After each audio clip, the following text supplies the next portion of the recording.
HQ presents The Evacuee War by Katie King. Read by Joan Walker.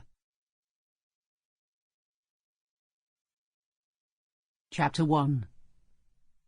Husbands were a lottery, thought a grumpy Peggy quite early in the morning.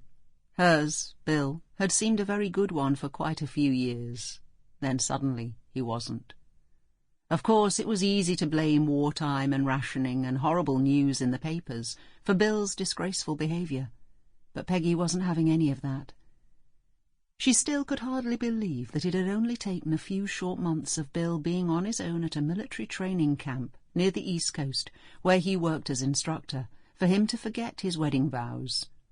While he was busy impregnating a NAFI worker called Maureen, Peggy was heavily pregnant with their own much-longed-for baby, Holly, a baby they'd had to wait a very long time for. At the same time, Peggy had been trying, and not always succeeding, in getting used to new surroundings after being evacuated. It had felt very strange, leaving the familiar squashed-together terraces of the dark brick two-up, two-downs in Bermondsey, with the oily River Thames and the busy docks only a stone's throw away, and moving to the more sedate and genteel Harrogate, where they were at first awed by the spacious and very comfy rectory, tall trees, with its solid stone walls and huge windows and lofty rooms. For it was there that she and her 10-year-old twin nephew and niece, Jessie and Connie, had been billeted within days of war being declared in September 1939. Peggy had accompanied the twins and their class on the train northwards along with her other evacuated teacher colleagues, although once in Harrogate she had decided to find something else to do as she sat out the duration. When Peggy went into labour a few months later, it had been touch and go for a while, scaring everyone. But Peggy dug deep, and to the relief of all, baby Holly had been safely delivered on Christmas Eve, and since then Peggy had done the very best she could to carve out a new life for herself and her daughter. A life that no longer involved Bill Delbert, or at least as much as that was feasible.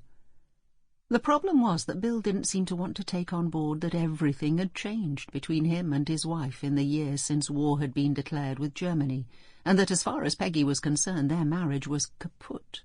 There'd been begging telephone calls and letters, but Peggy was impervious to his silky words she'd once found seductive. Of course, the months since Holly's arrival had proved to be a roller coaster of emotions for Peggy, although the handsome doctor, James, who'd saved her and Holly's lives as the snow fell when Peggy went into unexpected labour, had certainly eased a little of the pain Bill's behaviour had caused.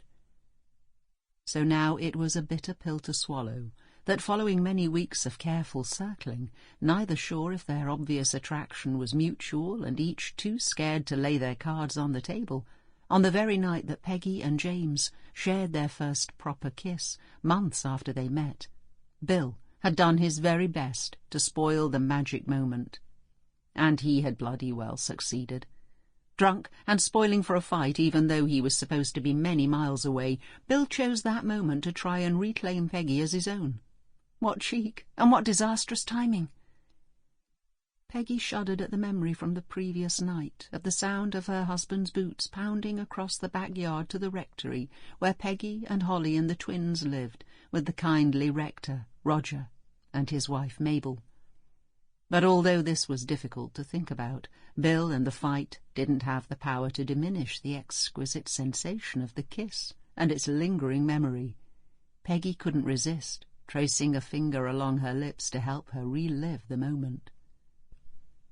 Then she recalled how Bill's clothes were ragged and filthy, and he stank of alcohol.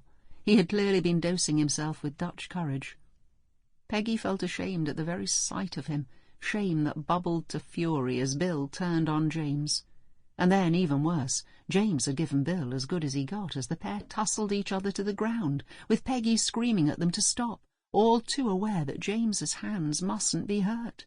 These were hands that saved people's lives, Peggy thought in distress and fury as she heard the dull pounding of fist hitting flesh and saw a splatter of blood spraying upwards.